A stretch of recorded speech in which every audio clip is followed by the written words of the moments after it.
I have had to cut my meeting so that I can actually address this judgment.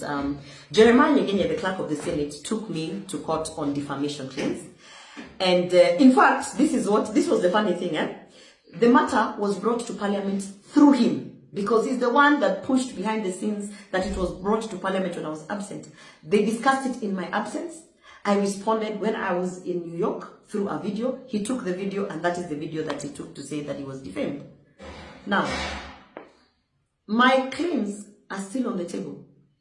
I've written an official letter to Parliamentary Service Commission, to the chair of Parliamentary Service Commission, Mr. Wetangula, the Speaker of the National Assembly. They ignored my letter. I have complained within the powers that be in Senate, including to the Speaker. They have ignored all my complaints. I complained in the official WhatsApp group that, listen here, I think because I said I'm not going to sleep with this guy and I don't want to participate in his sexual advances, that is why I am being removed from certain trips, I'm being removed from certain legislative agenda, my bills are being put at the back, that is why I'm being targeted with unlawful and all sorts of crazy things and shenanigans, such as 6 months suspension. That is why also, as you can see, they forced me to put in an apology, which Jeremiah Nyegenya, through that committee that prepared, added his name. And remember when I was telling you people that this guy is going to use this thing in court, he went and used it in court as a submission. Now, I am a believer of the judicial system, and I do believe that as much as there are many legal loopholes that criminals, rapists, murderers are using to win cases, I do believe in the judicial system. That is why I have placed an appeal. I am going to appeal this judgment that has come out. I've had people saying, oh, 10 million, oh, when it rains, it pours, I don't know what. The machinery that is even being used to push this narrative is the UDA machinery that is actually supporting people like Jeremiah Nyegenya to continue with these things that they are doing in Parliament. Every single person that has worked in Parliament or has had an interaction in Parliament will tell you there is sexual harassment in Parliament.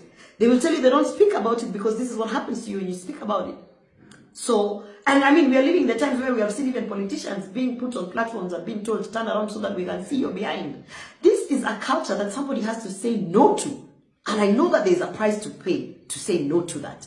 And I'm willing and ready and capable to pay the price, because I was raised as a person who does not exchange sexual favors for whatever. That is not how my father raised me. And anyone who has been in my space knows, in fact, wanasema unajiringa, unajifanya, but that is not who I am.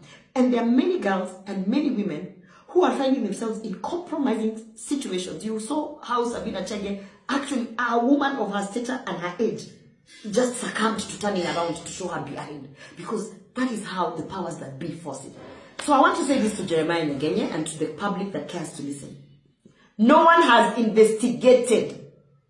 No one has investigated. Ever since I put up and said, listen guys, this guy is punishing me for saying no, not one single independent body or person has investigated and found that indeed Jeremiah Nyegenya is innocent.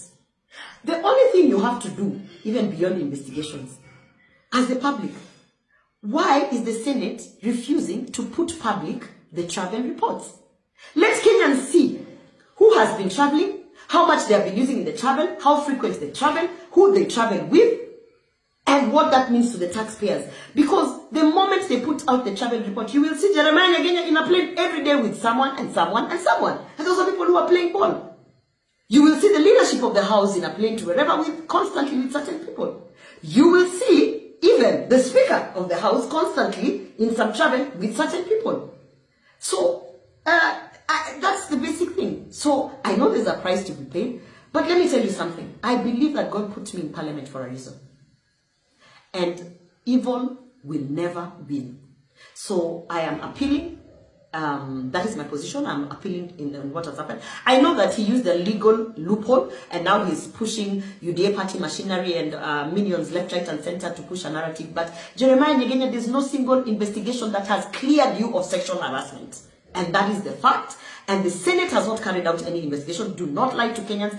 And Kenyans, ask for the travel report so that you can see how your billions of Kenya shillings is being spent in exchange of sexual favors and trips.